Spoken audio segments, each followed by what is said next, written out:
Welcome to LI on the Rise. This is all about people who are chasing their dreams, chasing success, and people who are on the rise. I'm C. Matteo. And it is your boy, Al Shep. And today, we got an awesome DJ with us, DJ Celestica. Hi, and this is Chucky. Hey, Chucky. With Chucky. Yes, my son, Chucky. So it's pretty interesting. For those who don't know, we all have worked together in the past, 2015. Mm-hmm. And why that's so interesting is because I don't remember you mentioning anything about music or doing DJing or anything. Yeah. So before we get into everything else, how did all of this happen for you? Well, I've always been interested in DJing just because my dad's a DJ. I don't know if I've ever mentioned that to you guys, but he's always been like a very popular DJ in the 90s, and my stepmom and my uncle. So it's always been around me, but I've never personally been interested in pursuing it myself until I went to a music festival called Electric Forest in Michigan. And I kind of had like a self-realization. It's like a festival that everyone goes to where they find themselves. And I guess you could say like I found myself, and I realized that it's what I was meant to do. How does this festival help you find yourself? Because Well, that's pretty interesting. It's a magic festival. It's very magical. It's like crazy things happen. So on my way home from Michigan, I ordered Ableton. I started ordering like everything that I needed, a controller, so that when I got home, like it could be there. And then I was going to start. And this was a year ago. Wow, that's crazy. So like you went to a fest and you're like, damn, I got to do this now. Yeah, it was like that. That's pretty sweet. That's awesome. So how did you come up with the name Celestica? Celestica. Okay, so my all-time favorite artist are Crystal Castles, and my all-time favorite song by Crystal Castles, the song is Celestica. Okay. And I was stalking myself on Twitter, and my first tweet in January of 2000, I think it was, last year, 2017, was my favorite song is Celestica. So on January 1st, I kind of like manifested it without even knowing. And then when I looked back, I was like, my name needs to be Celestica. And then where that comes from is they used to work at a plastic company in Canada, and a guy like committed suicide as he was like making plastic, and the company was named Celestica, and then he jumped into the burning plastic. Oh, so wow. I thought the story was really interesting. It's like a little darker side to it more than just like, I'm DJ Celestica. It's like kind of like a deeper meaning. That's pretty sweet. Mm-hmm. Now, speaking of these festivals, like that festival you went to, how many of these big festivals have you been to, you think, in your life? A lot. A lot? Like upwards 50 or something like that? Probably. Yeah. That's crazy. And Those things go hard, too. Yeah, and I had no idea I wanted to like ever perform until I went to this specific festival. Wow. What's your like best festival experience? I'd say Electric Forest. Oh, yeah, that Electric Forest one? Yeah. That's pretty cool. Yeah, that made you who you are today, right? That's pretty sweet. If I never went, I wouldn't have done a lot of things or met a lot of people that I've met. Right on. Mm-hmm.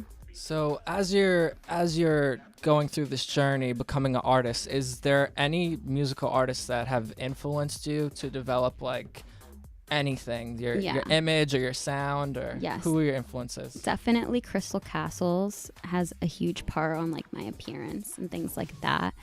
And Alice in Wonderland, she's actually like one of the biggest female DJs out there. She was always really nice to me and always made me feel more of a friend of hers rather than a fan.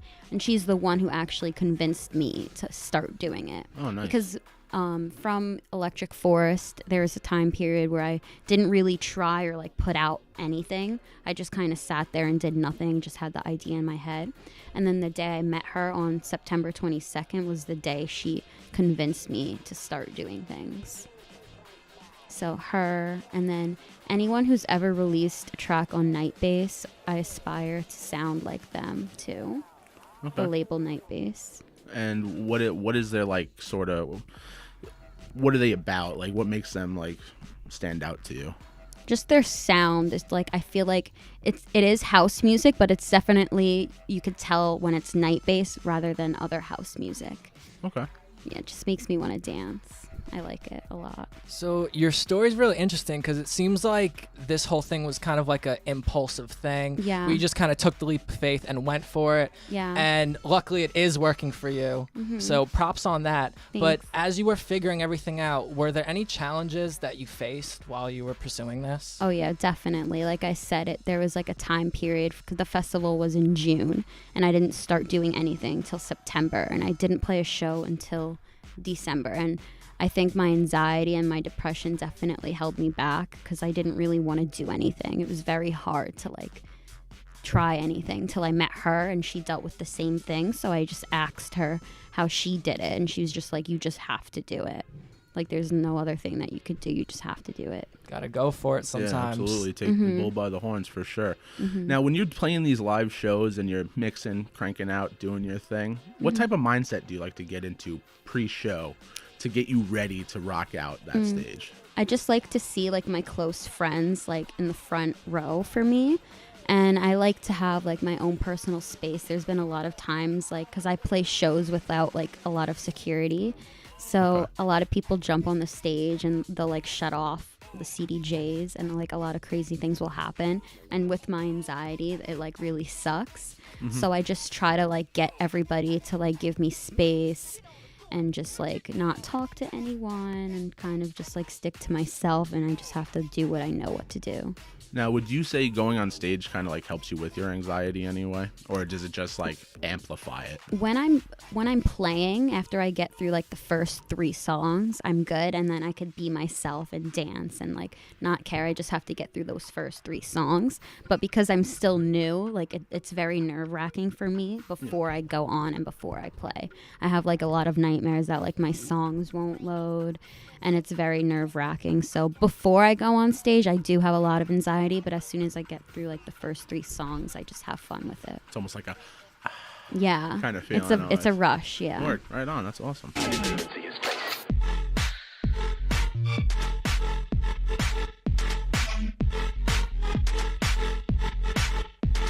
What would you say makes somebody a great DJ? As long as you're doing it for all the right reasons, you're not doing it to like be on the bandwagon and just because you think that it's the cool thing to do. And as long as you're doing, he knows who I'm talking about. As long as you're doing it for you and you're just unique and just brand yourself and just be yourself, you know, don't do it because you think that you could do it, you know? I want to talk about the first show that you played and your experience with your first show. How are you feeling? How did it go? Okay, well, my first show was on New Year's Eve of last year going into this year. And my friend was like, we have an open spot. Would you like to play? And I was like, I immediately said yes without even thinking about it. And then I was like, oh my God, like I'm playing a show. Like, how am I going to do this? So I just kind of just like put a bunch of songs that were like my favorite songs that I would want to hear. And there was a really good turnout for me. Awesome. A lot of my friends came to support me, and then all of a sudden friends turned into like fans. Like a bunch of people I didn't know started coming for me, and they kept giving me more opportunities because they saw like the change I was making on Long Island. They saw that I was like bringing in people and that I had genuine fans who wanted to come see me. That's awesome. It's like I noticed with like the dance culture, they're pretty stick together. Like they really enjoy like the local aspect, even going to the big festivals. I think that's really cool, and that's awesome that it happened for you like that. That's pretty sweet. Yeah. Now, I know you played a couple sold out shows. Congrats on that. Absolutely, yeah. Congratulations. How does it feel? Okay, I'm performing in 5 minutes. It's sold out. Literally, no one else can fit inside the venue. Like, how are you feeling playing a sold out show? What's going through your head before you step on that stage? I just wanted to make sure that I didn't mess up, and I was just like thinking that I hope that they like what I put together for them, and that, you know, they came here for me, so no matter what, they're gonna have a good time. As long as they're like having fun, like that's all I care about. Awesome. Now, in this culture of like dance music, how important and like where do you hold the importance to the image, your image for your basically your brand of dance music? I think it's pretty important because you definitely do need to stand out because it's very competitive. And especially when you're a girl, a lot of people do have the wrong impression of you. They think that you just want to do it because you're a girl. And it's definitely not the case. So I think it is very important that I stick to myself because that is like in the festival, like when I was having my vision, whatever it was. I just had to be myself. That's all I knew. So I think it's very important because it will make me stand out and it'll make me be different rather than all the other girls. Right on. Now, when it comes to your image, I noticed you kind of got this like horror thing going on, this horror vibe. You say things like, "Come to my show and let me throw blood on you," and let me DJ at your funeral and all this. So, what was the influence for this whole horror vibe you got going on? What influenced that? Well, I definitely like horror. My favorite time of the year is October, and I love rock music, and a lot of people think dark with rock music, and I want people to know that I'm not like a girl that just likes dance music. I want them to know I enjoy rock music and metal, and I'm not just like some girl that likes dance music. I also like this, and I want them to see that part of me as well. What are some of your favorite metal bands? Metal? Well, I would say I do like Metallica and Black Sabbath. Some oldies right there. Yeah. Right on. And then like more of like punk. I do like if you would consider them punk, Bring Me the Horizon. All right, sweet. Whatever you would prefer that. And then Pierce the Veil was one of my favorites. Dance Gavin Dance, Hail the Sun, A Lot Like Birds were more of like my newer favorite ones. Sweet. So if there was someone listening right now and they've been thinking about doing DJing for a while, and let's say they got their equipment, maybe they had it for like a week, do you have any advice for that person when it comes to just going into the DJ world? Well, I would just say to just stick to yourself and try to be as authentic as you can. Don't try to be like anybody else because people will see right through it. And I don't think it'll really get anywhere if you're just trying to be like somebody else. So I follow you on Instagram. I noticed something when I was searching through your story and your pictures. Okay. You had a black eye. Oh, yeah. What the hell happened? I'm not afraid to say it. I do have really bad panic attacks. Okay. And I freak out and I just hit myself with a metal chair. Like some Stone Cold Steve Austin metal chair to the face. Yeah, like it's not just You're for badass. Yeah, it's not just for Instagram. I'm actually really crazy. So it's kind of like a coping method. Like when I go to Instagram and I talk about it, I'm serious. It's not just like for my image. Right on. And another thing I saw today on your Instagram. If you send a screenshot of your ticket that you bought for my show, you can also punch me in the face. Yeah. Is there anybody that tried to cash out on that? Yeah. Is it going to happen? Maybe. Do you hope so or you hope not? I'll let them punch me in the face. Oh, if man. it's a girl, not no guys. All right, right on. I can appreciate that for sure. Yeah. I've been punched in the throwing face. A haymaker at you. Yeah, Like, I've been punched in the face at a festival by my friends. I'll be like, punch me in the face. And they'll punch me. So That's more like a mosh pit. Like, punch me in the face. Let's get it going. yeah, but like she literally just like punched me like during one of my favorite songs. So it's just like the adrenaline. So maybe if like I have enough adrenaline, I'll tell that person, hey, come punch me. I mean, I think it'll be great if it's like recorded and I could like post it. That's super punk rock of you. Yeah, I'm definitely planning on it. I just want to make sure it's the right time. Right on. Crazy. Yeah. That's awesome. I'm glad I asked. So moving on. Yeah. I got a big question for you, and actually I've been just personally wondering about this myself. So what would you say is the difference between techno music, EDM, and house music? Okay. Because it all kind of fits in the same family. Yeah, for they're me. all the same thing. Definitely all the same thing. So EDM just stands for electronic dance music. Okay. So techno and house is all electronic dance music. But then you get even more specific when you take techno, tech house, and then house. So I would say techno is just like super slow. It's more slow than house music. And house music is a little more faster than techno. Techno is kind of like people get bored. It takes a certain person to love techno. I love all types of house music, but techno is definitely more slow. It's kind of very repetitive.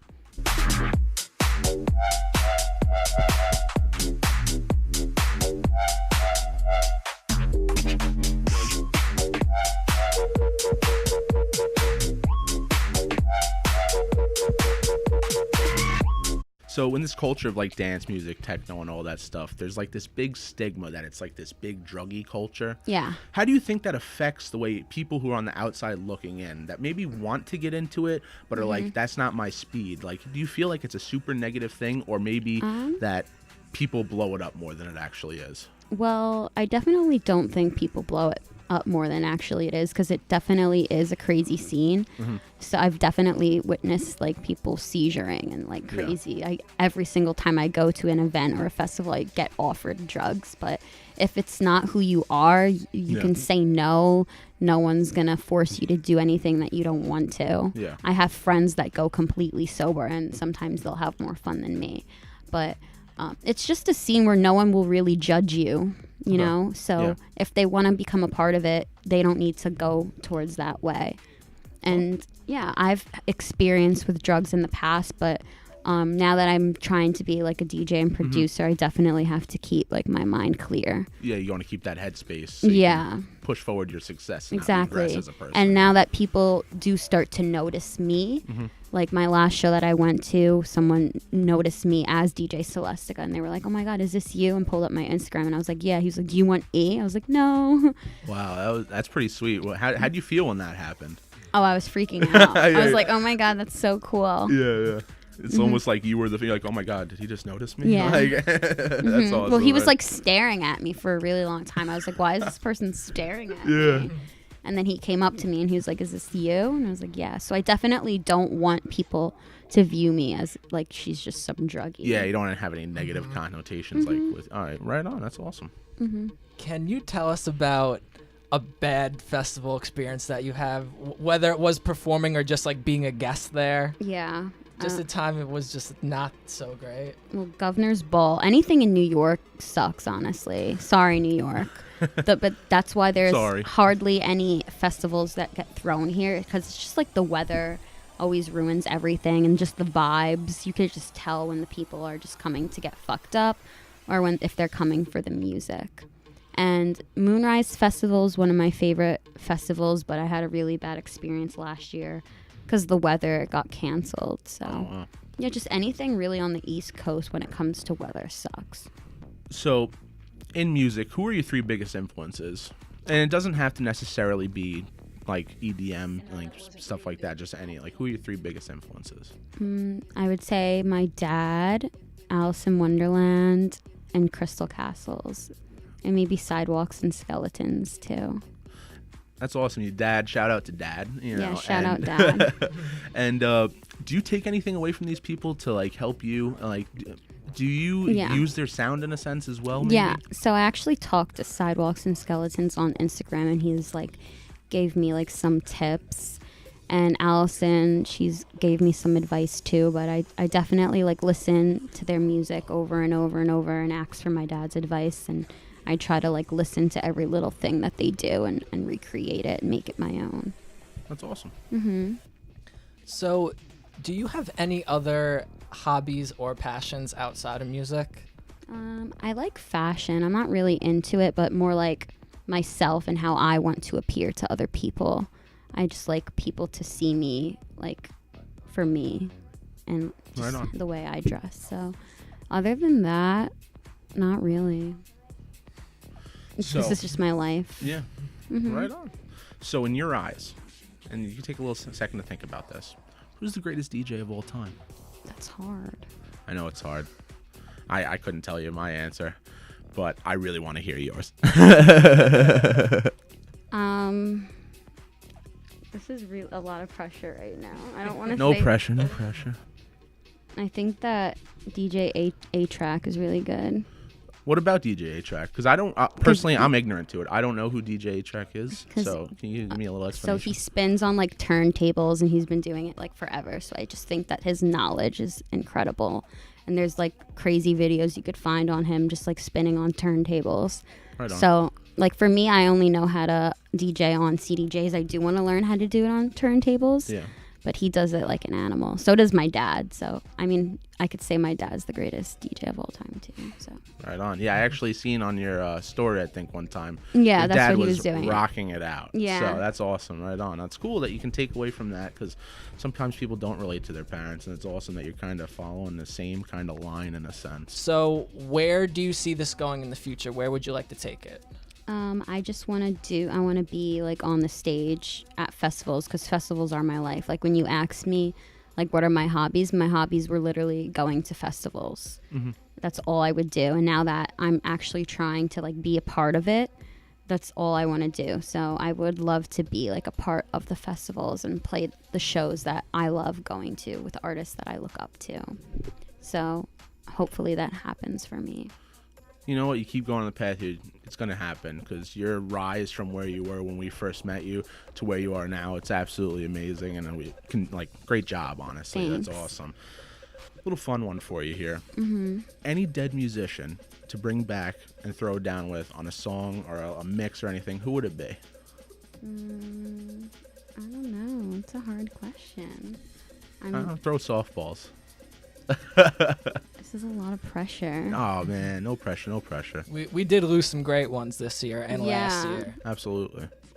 I would say probably Little Peep. I would love to work with him. Yeah. He's my favorite. And he's still dropping music, and he's gone. He had so much in the back burner for What a us. legend. Man. Please come back, Lil Pete. Absolutely. Yes. This has been awesome. This has been you. great. Yeah. I feel like we've definitely learned a lot about you. Mm-hmm. Appreciate you coming out. Yeah, thanks And, a lot. Any final words? Anything you want to get out to anybody listening?